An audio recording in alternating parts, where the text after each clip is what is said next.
أعوذ بالله من الشيطان الرجيم بسم الله الرحمن الرحيم إنا نحن نزلنا الذكر وإنا له لحافظون صدق الله العظيم حضرات گرامی آپ حضرات کو معلوم ہے کہ حضرت کی تشریف آوری ہوئی ہے میں تو جناب مفتی برکت اللہ صاحب دعوت برکاتہ کی پرخلوص دعوت پہ آپ حضرات کے سامنے آ گیا ہوں بس ایک معاملہ آپ کے سامنے رکھنا چاہتا ہوں تھوڑی سی توجہ آپ حضرات ہے تو ہمارے لیے بھی اور آپ کے لیے بھی انشاءاللہ فائدہ مند ہوگا قرآن مقدس کے تعلق سے آپ نے اپنے علماء کرام سے خطابات سنے ہوں گے اللہ تبارک و تعالیٰ کی سنت محمدیہ کو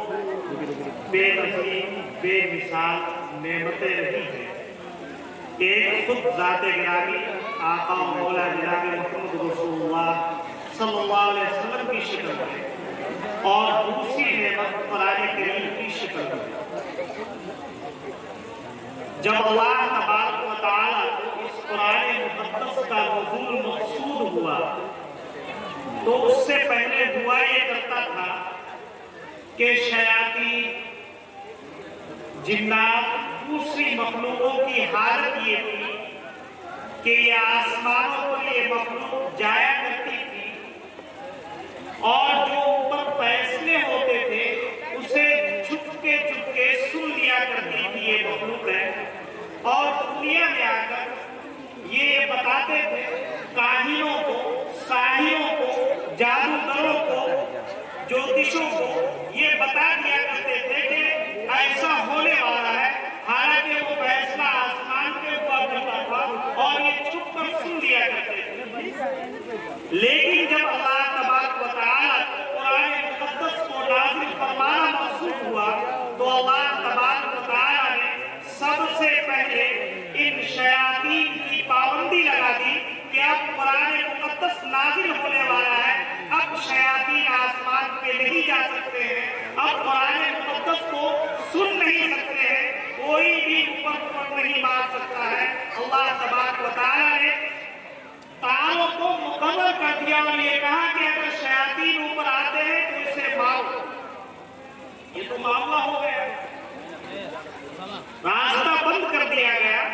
لیکن ان لوگوں کے اندر بے چینی پیدا ہوئی کہ آخر ہوا کیا ہے یہ پابندی کی وجہ کیا ہے کیوں ایسی پابندیاں لگائی گئی ہیں چلو ہم دنیا کے مشرق و مغرب میں شمال و جنوب میں ٹولی بنا کر پھیل جاتے ہیں اور یہ پتہ لگاتے ہیں کہ اس پابندی کی وجہ کیا ہے آخر اسے کیوں روکا گیا ہم لوگوں کو آسمان پر جانا بند کیوں ہوا یہ پتہ لگاتے ہیں چنانچہ جماعت شرق و غرب میں پھیل گئی ایک جماعت کا گزر ایسی جگہ سے ہوتا ہے جہاں اللہ کے رسول صلی اللہ علیہ وسلم ہم لوگوں کا مزاج یہ ہے کہ اگر کوئی قرآن نماز پڑھا رہا اور نماز میں اس کی تلاوت اچھی ہو آواز اچھی ہو تو ہر آدمی چلتا قدم رک جاتا ہے کہ کتنا پیارا قرآن پڑھ رہا ہے آپ یقین جانیے جب یہی قرآن کی تلاوت زبان نبوت سے ہو رہی ہو اور وہ شیاطین کی جماعت اور جناتوں کی جماعت جب راستے سے گزر رہی تھی تو اللہ کے رسول صلی اللہ علیہ وسلم کی آواز جب کان میں پڑی تو ان لوگوں کی حالت بدل گئی رخ بدل گئے کہ یہ کیسا قرآن ہے کیسی چیز ہے یہ ہے کیا اسی کو اللہ تبارک و تعالیٰ نے فرمایا قل اوحی الی انہ استمع نفر من الجن فقالوا انا سمعنا قرآنا عجبا کہ ہم اللہ کے رسول صلی اللہ علیہ وسلم سے ایسی قرآن سنے ہیں جس کا کوئی مثال نہیں ہے یہ تو بے نظیر ہے ان لوگوں نے ایمان لے آئے اللہ تبارک و تعالیٰ نے ایمان کی دولت سے بے سرفراز فرمایا یہ قرآن مقدس کی تاثیر ہے قابل مبارکباد ہے اور ان کے رفقا حضرات جو اس معاملے میں لگے ہوئے ہیں کہ قرآن کریم چھوٹے چھوٹے بچے پڑھیں، چھوٹے چھوٹے بچے اس قرآن کریم سے جڑ جائیں، ہمیں بظاہر تو یہ سمجھ میں آتا ہے کہ یہ قرآن پڑھ کر کے ہوگا کیا؟ جب آپ کی روح نکل جائے گی، آپ کے ساتھ جانے والے تمام حضرات کتنی ہی محبت کرنے والے ہو، وہ آپ کا ساتھ چھوڑ دیں گے، آپ کے ساتھ واپس آ جائیں گے، قبر میں کوئی نہیں جائے گا، کوئی چیز نہیں جائے گی، یہی قرآن مقدس آپ کا رفیق بن کر آپ کے سامنے کھڑا ہو جائے گا، اور منکر نکیر جو آپ کو ڈرانے کے لیے آئیں گے ان سے عرض کرے گا کہ خبردار تم اس بندے کے پاس نہیں آ سکتے، دنیا میں یہ بندہ قرآن کریم کی تلاوت صرف اسی وجہ سے کیا کرتا تھا تاکہ آج کے دن میں اسے کام آ سکوں، رک جاؤ۔ منکر نکیر کہے گا کہ ایسے میں کیسے رکوں؟ اللہ تبارک و تعالیٰ کا حکم ہے، میں اس کا سوال و جواب اس سے پوچھوں گا، سوالات کروں گا اس سے۔ وہ قرآن مقدس کہے گا رک جاؤ، میں بارگاہ الہی جا رہا ہوں۔ خداوند قدوس کے پاس یہ قرآن کریم جائے گا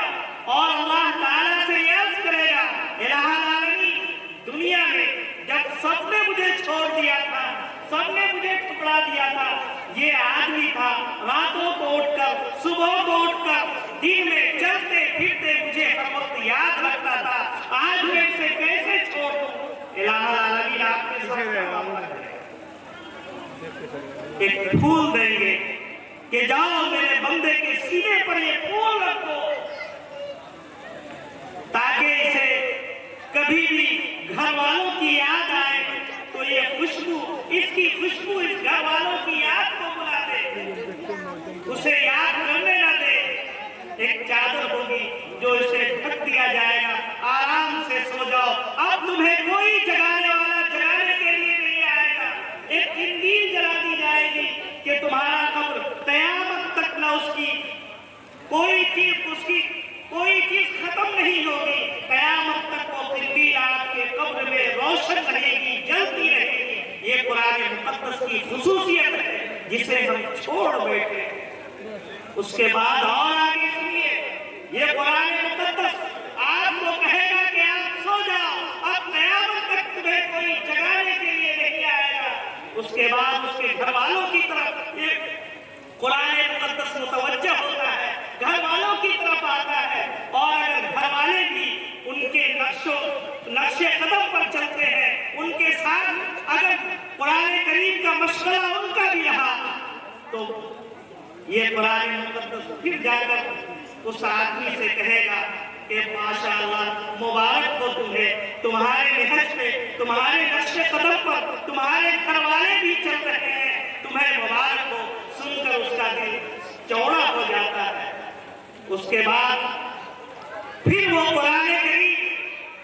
گھر والوں کے لیے دعا کرتا ہے، اور اگر یہ اس کے گھر والے خدا نہ خواستہ قرآن کو بھول بیٹھے، چھوڑ بیٹھے، اپنے ماں باپ کے نقش قدم کو چھوڑ دیا، اپنے عزیز اقارب کے نقش قدم کو چھوڑ دیا، وہ قرآن مقدس ان کے لیے دعا کرتا ہے، ان کے گھر والوں کی روزی کے لیے دعا کرتا ہے، خیر و برکت کے لیے دعا کرتا ہے۔ میرے محترم بزرگوں اور دوستوں، یہ قرآن مقدس آپ کو چھوڑا نہیں، صرف یہ ہے کہ چند دنوں کی زندگی ہے، آپ اسے نہ چھوڑیں۔ اگر آپ نے چھوڑ دیا بہت پچھتائیں گے۔ یہ ننھے منھے بچے، چھوٹے چھوٹے بچے جو قرآن مقدس تلاوت کرتے ہیں، یہ پڑھتے ہیں، کل قیامت کے دن یہی آپ کی پونجی ہوگی، یہی آپ قبر میں آپ کے ساتھ جانے والی ہے، دوسری کوئی چیز نہیں جائے گی۔ میرے بھائیوں، اسے چھوٹا نہ سمجھیں، کمتر نہ سمجھیں۔ آپ مجھے بہت تھوڑا وقت ملا تھا اور میں اس سے زیادہ بول دیا ہوں، میں اس کے لیے اپنے رفقا سے معذرت خواہ ہوں۔ انشاءاللہ پھر کبھی بات ہوگی۔ اللہ تبارک و تعالیٰ سے دعا کیجیے کہ اللہ تبارک و تعالیٰ اس ادارے کو کامیابی کی منزل طے کرا دے، اور ہمارے اس محلے میں وہ نورانی محفل